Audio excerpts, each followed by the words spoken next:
आदित्य के पापा आर्किटेक्ट हैं और उन्होंने कॉलोनी में बनने वाले वर्गाकार पार्क का मॉडल तैयार किया है। पार्क में 4 राइट एंगल ट्रायंगल शेप के बगीचे हैं और बाकी का एरिया प्लेग्राउंड है। आदित्य ने पापा से कहा कि अगर 2 छोटे प्लेग्राउंड्स के बजाय एक बड़ा प्लेग्राउंड होता तो उसमें फुटबॉल खेल सकते थे। पापा को आइडिया सही लगा और उन्होंने इन ट्रायंगल्स को ऐसे लगा दिया जिससे 2 के बजाय एक बड़ा पार्क बन गया। ये क्या, 2 पार्क मिलके एक बन गया? आदित्य ने दोनों मॉडल्स को ध्यान से देखा। इन ट्रायंगल्स के साइड्स हैं A और B और हाइपोटेन्यूस C। दोनों मॉडल्स में स्क्वायर की साइड्स ट्रायंगल की दोनों साइड्स के जोड़ के बराबर हैं, A प्लस B, तो इनका एरिया भी बराबर होगा। और क्योंकि ये 4 ट्रायंगल्स दोनों मॉडल्स में कॉमन है तो इन प्लेग्राउंड्स का एरिया भी दोनों डिजाइन्स में बराबर होगा। इस मॉडल में प्लेग्राउंड बने हैं A और B साइड के स्क्वायर से, तो ये area A square plus B square होगा। और इस मॉडल में प्लेग्राउंड C साइड के स्क्वायर का है तो एरिया C स्क्वायर होगा। मतलब A square plus B square बराबर होगा C स्क्वायर के। अरे ये तो पाइथागोरस थ्योरम है। जाने अनजाने में ये प्रूव हो गई। दादू राव और काजू दालचीनी का तेल यानी सिनेमन ऑयल का व्यापार करते हैं। एक दिन दोनों अपनी नाव में ढेर सारा तेल लाद कर एक बंदरगाह पे उसे बेचने जा रहे थे। तभी एक तूफान आया और उनकी नाव एक टापू से टकरा के टूट गई। अरे ये तो वीरान टापू है रे बाबा, इस पे तो हम अकेले मर जाएंगे। मोबाइल का सिग्नल भी नहीं आ रहा। अरे इतना क्यों थक रहे हो, यहाँ से पानी के जहाज गुजरते रहते हैं, हमको बस उन्हें किसी तरह का सिग्नल देना होगा और इसीलिए मैं अपने साथ हमेशा ये लेजर लाइट रखता हूँ। ये देखो देवा रे देवा, इतनी छोटी लाइट, इससे क्या होगा?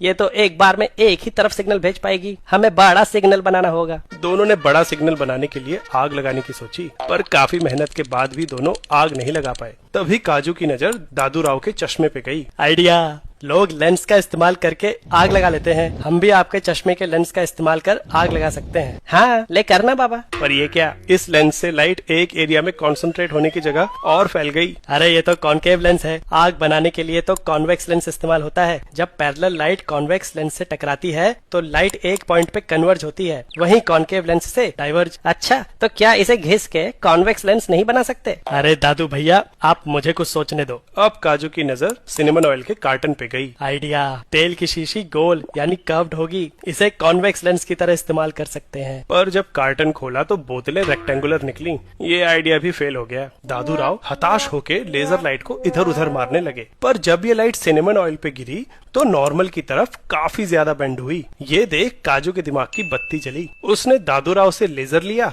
और उसकी लाइट को बारी बारी ग्लास और सिनेमन ऑयल पे मारा। सिनेमन ऑयल में लाइट ग्लास से ज्यादा बेंड हो रही है, मतलब तेल का रिफ्रैक्टिव इंडेक्स ग्लास से ज्यादा है। इधर हम मरने वाले हैं और तू खेल रहा है। अरे दादू भैया, आपके कॉन्केव लेंस का सरफेस बाहर से तो कॉन्वेक्स लेंस की तरह ही है ना। अगर हम इसे तेल में रख दें तो तेल का एक और लेंस बन जाएगा जो कि कॉन्वेक्स लेंस की तरह काम करेगा। पर कॉन्केव लेंस और कॉन्वेक्स लेंस एक दूसरे को कैंसिल नहीं कर देंगे। ये देख, इनको मिला के एक रेक्टेंगुलर स्लैब बन गया। ऐसा तब होता है जब दोनों का रिफ्रैक्टिव इंडेक्स बराबर हो। यहाँ कॉन्वेक्स लेंस का रिफ्रैक्टिव इंडेक्स ज्यादा है तो लाइट एक्सिस की तरफ ज्यादा बेंड होगी, जिसकी वजह से इसकी फोकल लेंथ लाइट की दिशा में काफी छोटी होगी। वहीं ग्लास का कॉन्केव लेंस लाइट को कम डाइवर्ज कर पाएगा और उसकी फोकल लेंथ लाइट की उल्टी दिशा में कॉन्वेक्स लेंस के मुकाबले ज्यादा होगी। लेंस मेकर फॉर्मूले का इस्तेमाल करें तो ओवरऑल फोकल लेंथ पॉजिटिव, मतलब लाइट की दिशा में आ जाएगी और ये एक कॉन्वेक्स लेंस की तरह काम करेगा। दोनों ने इस सेटअप का इस्तेमाल कर लाइट को एक पॉइंट पे फोकस किया